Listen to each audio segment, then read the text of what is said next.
ನಮಸ್ಕಾರ ವೀಕ್ಷಕರೇ, ಇವತ್ತಿನ ನಮ್ಮ ಟಾಪಿಕ್ ಭಗವದ್ಗೀತೆ. ಅಂದ್ರೆ ಭಗವದ್ಗೀತೆ ಬುಕ್ಕಿನ ಸಾರಾಂಶವನ್ನು ನನಗೆ ತಿಳಿದಷ್ಟು ನಿಮ್ಮ ಮುಂದೆ ಪ್ರಸ್ತುತಪಡಿಸ್ತೀನಿ. ನನ್ನ ಚಾನಲ್ ಯಾರು ಇನ್ನೂ ಸಬ್ಸ್ಕ್ರೈಬ್ ಮಾಡ್ಕೊಂಡಿಲ್ಲೋ ಮಾಡ್ಕೊಂಡ್ಬಿಡ್ರಿ. ಹಂಗೆ ಬೆಲ್ ಐಕಾನ್ ಒತ್ತು ಮರಿಬೇಡ್ರಿ. ಇನ್ನು ಮುಂದೆ ಪ್ರತಿ ವಾರ ಒಂದು ಭಗವದ್ಗೀತೆ ವಿಡಿಯೋ ಹಾಕ್ತೀನಿ, ನೋಡ್ರಿ, ನಿಮ್ಮ ಸಹಕಾರ ನೀಡ್ರಿ. ಈಗ ವಿಷಯಕ್ಕೆ ಬರೋಣ.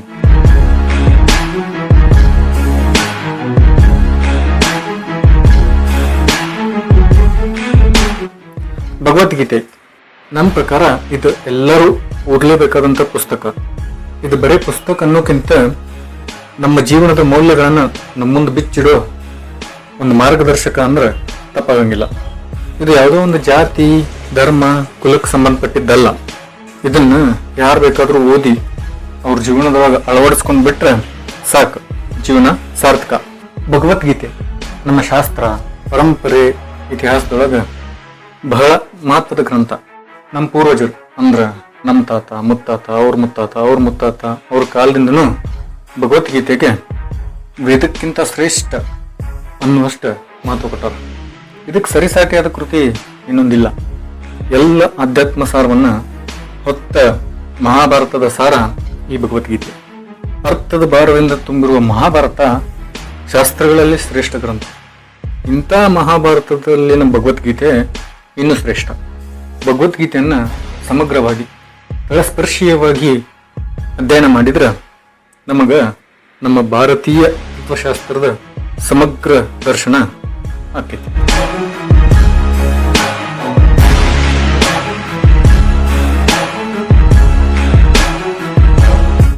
ಮಹಾಭಾರತ ಐತಿಹಾಸಿಕ, ಮನಃಶಾಸ್ತ್ರೀಯ ಮತ್ತು ತತ್ವಶಾಸ್ತ್ರೀಯವಾಗಿ 3 ಬಗೆಯಿಂದ ತೆರೆದುಕೊಳ್ಳುತ್ತಿದೆ. ಭಗವದ್ಗೀತೆಯಲ್ಲಿ ಮನಃಶಾಸ್ತ್ರೀಯ ಮತ್ತು ತತ್ವಶಾಸ್ತ್ರೀಯವಾಗಿ ಮಹಾಭಾರತದ ಸಾರವನ್ನು ಸೆರೆ ಹಿಡಿದ್ದಾರೆ. ಭಗವದ್ಗೀತೆಯಲ್ಲಿ ನಾವು ನೋಡಲೇಬೇಕಾದ ಮುಖ ಇತಿಹಾಸ ಅಲ್ಲ, ಬದಲಿಗೆ ಮನಃಶಾಸ್ತ್ರ ಮತ್ತು ಆಧ್ಯಾತ್ಮ. ಮಹಾಭಾರತವು 7 ಪಾತ್ರಗಳ ಮೂಲಕ 18 ಜೀವನ್ಮೌಲ್ಯಗಳ ವಿಶ್ಲೇಷಣೆಯನ್ನು ನಮ್ಮ ಮುಂದಿಡ್ತೈತಿ. ಅವುಗಳೆಂದರೆ ಧರ್ಮರಾಜ, ಧರ್ಮ; ಭೀಮಸೇನ, ಭಕ್ತಿ; ಜ್ಞಾನ, ವೈರಾಗ್ಯ; ಪ್ರಜ್ಞ, ಮೇಧ; ಧೃತಿ, ಸ್ಥಿತಿ, ಯೋಗ; ಪ್ರಾಣ ಮತ್ತು ಬಲ; ಅರ್ಜುನ, ಶ್ರವಣ, ಮನನ, ನಿಧಿಧ್ಯಾಸನ; ನಕುಲ ಮತ್ತು ಸಹದೇವ, ಶೀಲ ಮತ್ತು ವಿನಯ; ದ್ರೌಪದಿ, ವೇದವಿದ್ಯೆ; ಶ್ರೀಕೃಷ್ಣ, ವೇದವಿದ್ಯೆ. ನಾವು ಧರ್ಮದ ಚೌಕಟ್ಟಿನೊಳಗ ಭಕ್ತಿ, ಜ್ಞಾನ, ವೈರಾಗ್ಯ, ಪ್ರಜ್ಞ, ಮೇಧ, ಧೃತಿ, ಸ್ಥಿತಿ, ಯೋಗ, ಪ್ರಾಣ ಮತ್ತು ಬಲವೆಂಬ 10 ಗುಣಗಳನ್ನು ಮೈಗೂಡಿಸ್ಕೋಬೇಕು. ಶಾಸ್ತ್ರದ ಶ್ರವಣ, ಮನನ ಮತ್ತು ನಿಧಿಧ್ಯಾಸನದೊಂದಿಗೆ ಶೀಲ ಮತ್ತು ವಿನಯಗಳು ನಮ್ಮ ಸಂಗಾತಿಯಾಗಿರಬೇಕು. ಈ 16 ಜೀವನ್ಮೌಲ್ಯಗಳಿಂದ 17ನೇ ವೇದವಿದ್ಯೆಯನ್ನು ಒಲಿಸಿಕೊಂಡು 18ನೇ ವೇದವಿದ್ಯೆ ಆ ಭಗವಂತನನ್ನ ತಲುಪುವುದೇ ಗೀತೆಯ ಒಟ್ಟು ಸಾರಾಂಶ. ಆ 18ನೇ ಭಗವಂತನನ್ನ ತಲುಪಾಕ ನಾವು ಈ 17 ಮೆಟ್ಟಿಲುಗಳನ್ನು ಬಳಸಬೇಕು.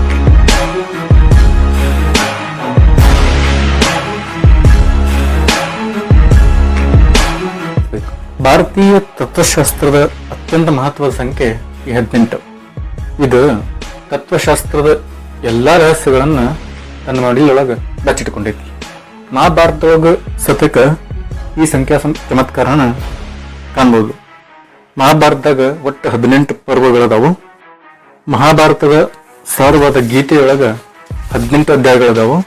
ಮಹಾಭಾರತ ಯುದ್ಧ ನಡೆದಿದ್ದು 18 ದಿನ, ಯುದ್ಧದಲ್ಲಿ ಪಾಲ್ಗೊಂಡಿದ್ದು 18 ಅಕ್ಷೋಹಿಣಿ ಸೈನ್ಯ. ಮನಃಶಾಸ್ತ್ರೀಯ ಪ್ರಕಾರ ಹೇಳ್ಬೇಕಂದ್ರ ಮಹಾಭಾರತ ಹೇಳುವುದು 5000 ವರ್ಷದ ಹಿಂದೆ ಕೌರವ ಮತ್ತು ಪಾಂಡವರ ನಡುವೆ ನಡೆದ ಇತಿಹಾಸನಲ್ಲ. ಅದು ನಮ್ಮ ಜೀವನದ, ಮುಖ್ಯವಾಗಿ ನಮ್ಮ ಅಂತರಂಗದ ಪ್ರಪಂಚದ ನಿರಂತರ ಹೋರಾಟದ ಚಿತ್ರಣ. ನಮ್ಮ ಜೀವನವೇ ಒಂದು ಸಂಗ್ರಾಮ. ನಮ್ಮ ಹೃದಯರಂಗವೇ ಕುರುಕ್ಷೇತ್ರ. ಅದರೊಳಗೆ ನಮ್ಮನ್ನು ದಾರಿ ತಪ್ಪಿಸೋ ಕೌರವರು ಇರ್ತಾರ, ಹಂಗ ಎಚ್ಚರಿಸೋ ಪಾಂಡವರು ಇರ್ತಾರ. 18 ಅಕ್ಷೋಹಿಣಿ ಸೈನ್ಯನೂ ಐತಿ. ಆದ್ರ ನಮ್ಮ ಹೋರಾಟದೊಳಗ ಪಾಂಡವರು ಸೋತು ಕೌರವರು ಗೆದ್ದು ಬಿಡುವ ಸಂಭವ ಜಾಸ್ತಿ. ಆದ್ರೆ ಹಾಗಾಗ್ಲಾರ್ದ ನಮ್ಮೊಳಗೂ ಪಾಂಡವರ ಗೆಲ್ಲಬೇಕು ಅಂತಂದ್ರ ಅದಕ್ಕಾಗಿ ನಾವು ನಮ್ಮ ಬಾಳರಥದ ಸಾರಥ್ಯವನ್ನ ಆ ಭಗವಂತನ ಕೈಗೆ ಒಪ್ಪಿಸ್ಬೇಕು. ಇದನ್ನ ನರನ ಮೂಲಕ ಅಂದ್ರ ಅರ್ಜುನನ ಮೂಲಕ ಶ್ರೀಕೃಷ್ಣ ನಮಗೆ ಹೇಳಿದ ಗೀತೋಪದೇಶ. ಭಗವದ್ಗೀತೆಯೊಳಗೆ ಅಡಗಿರುವ ಅಪೂರ್ವ ಅರ್ಥ ಸಾರಾಂಶವನ್ನ ಹಾಗೂ ದೈನಂದಿನ ಜೀವನದಲ್ಲಿ ಭಗವದ್ಗೀತೆಯ ಮಹತ್ವವನ್ನ ನಾನು ನಿಮಗ ಹೇಳ್ತಾ ಹೋಗ್ತೀನಿ. ಬರ್ರಿ ಹಂಗಿದ್ರ ಇಂಥ ಅಪೂರ್ವ ಕೃತಿಯನ್ನ ನಮ್ಮ ಯೋಗ್ಯತೆ ಇದ್ದಷ್ಟು ಅರ್ಥ ಮಾಡ್ಕೊಳಕ್ ಪ್ರಯತ್ನಿಸೋಣ.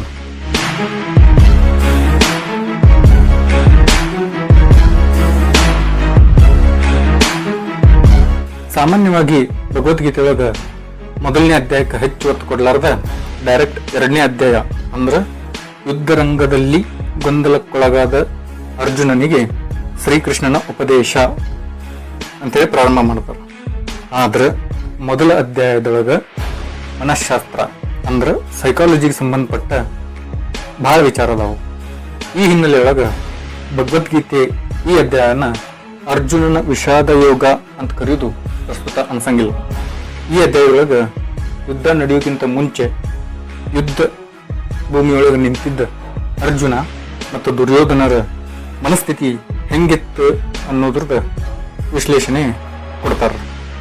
ಅರ್ಜುನನ ಮನಸ್ಸಿನ ಗೊಂದಲಕ್ಕೆ ಶ್ರೀಕೃಷ್ಣ ಪರಿಹಾರ ಉಪದೇಶ ಕೊಟ್ಟ. ಅಂದ್ರ ದುಷ್ಟ ದುರ್ಯೋಧನ ಗೊಂದಲದಿಂದನೇ ಸತ್ತ. ಆದ್ರಿಂದ ಮೊದಲ ಅಧ್ಯಾಯವನ್ನ ನಾವು ಐತಿಹಾಸಿಕ ದೃಷ್ಟಿಯಿಂದ ಕಾಣದೇ ಇರುವುದು ಇಲ್ಲಿರುವ ಮನಃಶಾಸ್ತ್ರವನ್ನ ತಿಳಿಯಾಕ ಪ್ರಯತ್ನಿಸಬೇಕು. ಇಲ್ಲಿ ಹೇಳಿರೋ ಮನಃಶಾಸ್ತ್ರದ ಕೇವಲ ಯುದ್ಧ ಭೂಮಿಯಲ್ಲಿ ನಿಂತವ್ರಿಗೆ ಮಾತ್ರ ಅಲ್ಲ, ಇದು ನಮ್ಮ ದೈನಂದಿನ ಜೀವನಕ್ಕೆ ಸಂಬಂಧಪಟ್ಟಿದ್ದು. ಈ ಎಚ್ಚರದಿಂದ ಇಲ್ಲಿ ಬರುವ ವಿಚಾರವನ್ನ ಸೂಕ್ಷ್ಮವಾಗಿ ಗಮನಿಸಿದ್ರೆ ಮಾತ್ರ ಈ ಅಧ್ಯಾಯ ನಮಗೆ ಅರ್ಥ ಆಕೈತಿ.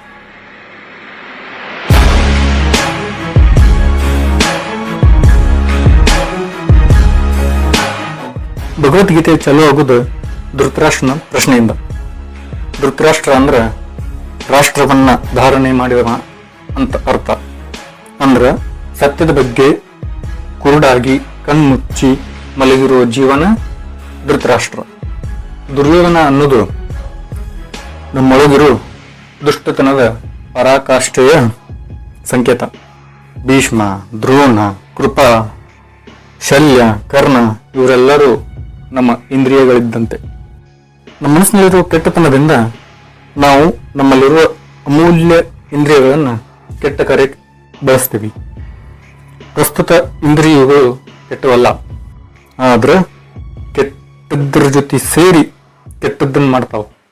ಈ ರೀತಿ ಗೀತೆಯ ಪ್ರತಿಯೊಂದು ಶ್ಲೋಕದೊಳಗ ಮಹಾಭಾರತದ ಪ್ರತಿಯೊಂದು ಪಾತ್ರ ಅತ್ಯಮೂಲ್ಯವಾದ ಹಾಗೂ ಗುಹ್ಯವಾದ ಅರ್ಥ ಅಡಗಿದೆ.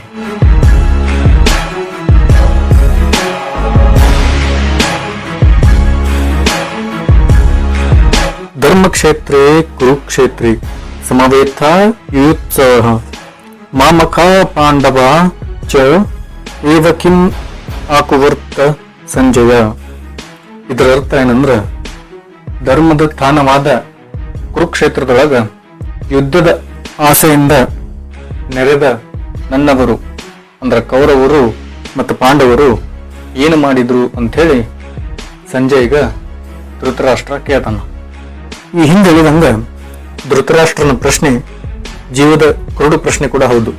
ನಾವೆಷ್ಟು ಕುರುಡ್ರಂತಂದ್ರ ನಮಗೆ ಏನೂ ಗೊತ್ತಿಲ್ಲ ಅನ್ನೋ ವಿಶೇಷತೆ ನಮಗೆ ಗೊತ್ತಿಲ್ಲ. ಆದ್ರಿಂದ ಭಗವದ್ಗೀತೆ ಧೃತರಾಷ್ಟ್ರನ ಪ್ರಶ್ನೆಯಿಂದನ ಪ್ರಾರಂಭ ಆಕೈತಿ. ಕಣ್ಣು ಕಾಣದ ಧೃತರಾಷ್ಟ್ರ ದೂರದರ್ಶನ ಮತ್ತು ದೂರಶ್ರವಣ ಶಕ್ತಿಯನ್ನ ವ್ಯಾಸರಿಂದ ಪಡೆದ ತನ್ನ ಮಗ ಸಂಜಯನ ಕೇಳೋ ಪ್ರಶ್ನೆನ ಗೀತೆಯ ಮೊದಲ ಶ್ಲೋಕ. ಪರಶುರಾಮರಿಂದ ಸಮಂತ ಪಂಚಕ ಅಂದ್ರೆ ಸುತ್ತಲೂ 5 ಸರೋವರಗಳಿಂದ ನಿರ್ಮಿಸಲ್ಪಟ್ಟ ಧರ್ಮಕ್ಷೇತ್ರ ಅನಿಸಿದ್ದ ಈ ಯುದ್ಧ ಭೂಮಿ ಆನಂತರ ಕುರು ಎನ್ನುವ ರಾಜನ ಕಾಲದಲ್ಲಿ ಪರಮ ಧಾರ್ಮಿಕ ಕ್ಷೇತ್ರವಾಗಿ ಕುರುಕ್ಷೇತ್ರ ಆಯಿತು. ಇದನ್ನ ಇಲ್ಲೇ ಧರ್ಮಕ್ಷೇತ್ರೇ ಕುರುಕ್ಷೇತ್ರೇ ಅಂತ ಸಂಬೋಧನೆ ಮಾಡ್ಯಾರ. ನಮ್ಮ ಹೃದಯ ಧರ್ಮಕ್ಷೇತ್ರ. ಯಾವುದು ಧರ್ಮ ಯಾವುದು ಅಧರ್ಮ ಅಂತ ತೀರ್ಮಾನ ಮಾಡುವ ಮನಸ್ಸು ಕುರುಕ್ಷೇತ್ರ. ಮನಸ್ಸಿನ ಸಂಘರ್ಷಣೆಯೇ ಮಹಾಭಾರತ ಯುದ್ಧ.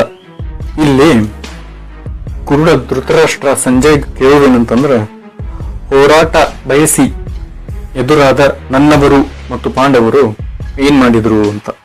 ಇಲ್ಲಿ ನನ್ನವರು ಮತ್ತು ಪಾಂಡವರು ಎಂದು ಸಂಬೋಧಿಸುವ ಮೂಲಕ ಆಳುವ ದೊರೆಯಾಗಿದ್ದ ಧೃತರಾಷ್ಟ್ರ ತನ್ನಲ್ಲಿರುವ ದೌರ್ಬಲ್ಯವನ್ನ ವ್ಯಕ್ತಪಡಿಸುತ್ತಿರುವುದು ಈ ಶ್ಲೋಕದೊಳಗ ಸ್ಪಷ್ಟವಾಗಿ ಎದ್ದು ಕಾಣತೈತಿ.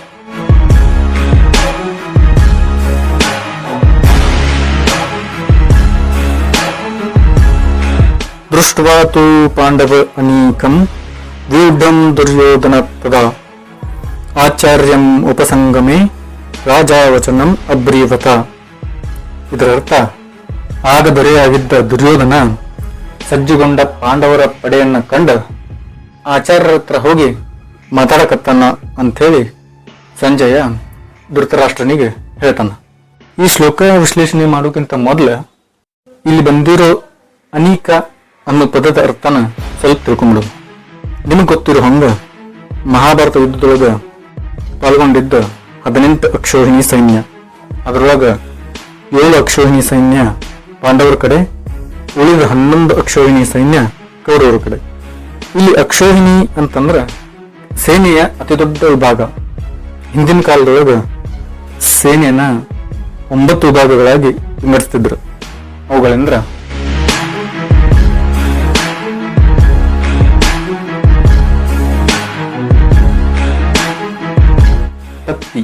ಪತ್ತಿ ಅಂತಂದ್ರ 1 ಆನೆ, 1 ರಥ, 3 ಕುದುರೆ ಹಾಗೂ 5 ಕಾಲಾಳುಗಳ ಒಂದು ತುಕಡಿ. ಸೇನಾಮುಖ ಅಂದ್ರ 3 ಪತ್ತಿ. ಗುಲ್ಮ ಅಂದ್ರ 3 ಸೇನಾಮುಖ. ಗಣ ಅಂದ್ರ 3 ಗುಲ್ಮ. ವಾಹಿನಿ ಅಂದ್ರ 3 ಗಣ.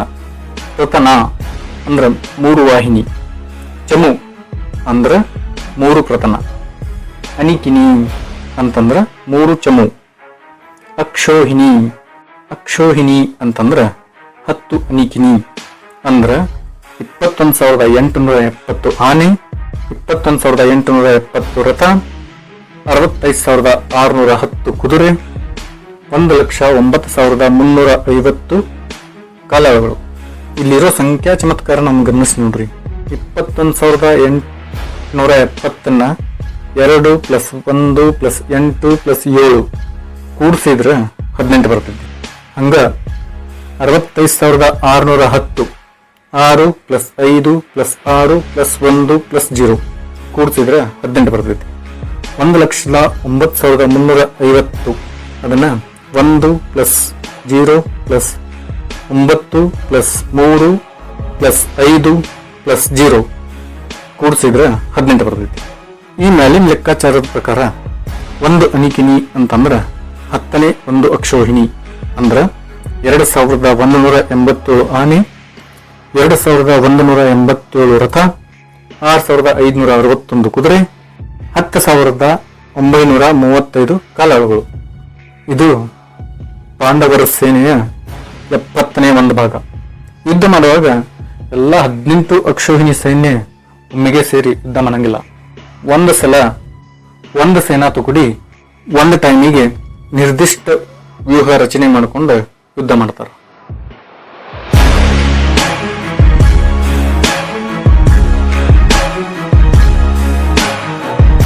ವಿಶಿಷ್ಟ ವಿನ್ಯಾಸದೊಂದಿಗೆ ಈ ಶ್ಲೋಕದೊಳಗೆ ಬಳಸಿರೋ ವ್ಯೂಢಂ ಪದದ ಅರ್ಥ ವಿನ್ಯಾಸ. ವಿಶಿಷ್ಟ ವಿನ್ಯಾಸದೊಂದಿಗೆ ಸಜ್ಜಾಗಿ ನಿಂತಿದ್ದ ಪಾಂಡವರ ಒಂದು ಸೇನಾ ತುಕಡಿ ಅನೀಕ ಏನಿತ್ತು ಅದನ್ನ ನೋಡಿ ದುರ್ಯೋಧನನ ಮನಸ್ಸಿನೊಳಗ ತಳಮಳ ಹೆಚ್ಚಿಗೆ ಆಕೈತಿ. ಅವಾಗ ಅವ ಆಚಾರ್ಯರ ಹತ್ರ, ಇಲ್ಲಿ ಆಚಾರ್ಯ ಅಂತಂದ್ರ ಗುರುಗಳೊಳಗ ಅತಿ ಹಿರಿಯರಾದ ದ್ರೋಣಾಚಾರ್ಯರ ಹತ್ರ ಹೋಗಿ ನಮಸ್ಕಾರ ಮಾಡಿ ಶಿಷ್ಯನಂತೆ ವರ್ತಿಸದೆ ನಾನರಾಜ ಅನ್ನೋ ಅಹಂಕಾರದೊಳಗ ಮಾತಾಡಬಾರ್ದೆಲ್ಲ ಮಾತಾಡ್ತಾನೆ. ಈ ಶ್ಲೋಕದೊಳಗ ಸೈಕಾಲಜಿಗೆ ಸಂಬಂಧಪಟ್ಟ ವಿಚಾರನ ಸ್ವಲ್ಪ ಸೂಕ್ಷ್ಮವಾಗಿ ಗಮನಿಸಿ ನೋಡ್ರಿ. ಯುದ್ಧ ಭೂಮಿಗೆ ನಾ ಗೆಲ್ತೀನಿ ಅಂತ ಬಂದಿದ್ದ ದುರ್ಯೋಧನ ಪಾಂಡವರ ಒಂದು ಸಣ್ಣ ಸೇನಾ ತುಕಡಿ ಅನೇಕವನ್ನ ಕಂಡ ಹೆಂಗ ತಳಮಳಗೊಂಡು ಮಾನಸಿಕ ಅಸ್ವಸ್ಥನಾಗಿ ಆಚಾರ್ಯ ದ್ರೋಣರ ಹತ್ರ ಹೋಗಿ ಹೆಂಗ ಅಹಂಕಾರದಿಂದ ಮಾತಾಡಿದ ಅನ್ನೋದನ್ನ ಮುಂದಿನ ಶ್ಲೋಕದೊಳಗ ನೋಡೋಣ. ಅಂದ್ರ ಮುಂದಿನ ವಿಡಿಯೋದೊಳಗ ನೋಡೋಣ. ವಿಡಿಯೋ ಇಷ್ಟ ಆಗಿತ್ತಂದ್ರ ಲೈಕ್ ಮಾಡ್ರಿ. ಯಾರಿನ್ನೂ ಚಾನಲ್ ಸಬ್ಸ್ಕ್ರೈಬ್ ಮಾಡಿಲ್ಲೋ ಸಬ್ಸ್ಕ್ರೈಬ್ ಮಾಡ್ಕೊರಿ. ಹಂಗ ಬೆಲ್ ಐಕಾನ್ ಒತ್ತೋದ್ ಮರಿಬೇಡ್ರಿ. ಇನ್ ಮುಂದೆ ವಾರಕ್ಕೆ ಒಂದು ಭಗವದ್ಗೀತೆ ವಿಡಿಯೋ ಹಾಕ್ತೀನಿ. ನಾನು ನಿಮಗೆ ಸಿಗ್ತೀನಿ ಮುಂದಿನ ವಿಡಿಯೋದಾಗ. ಅಲ್ಲಿ ತನಕ ನಮಸ್ಕಾರ.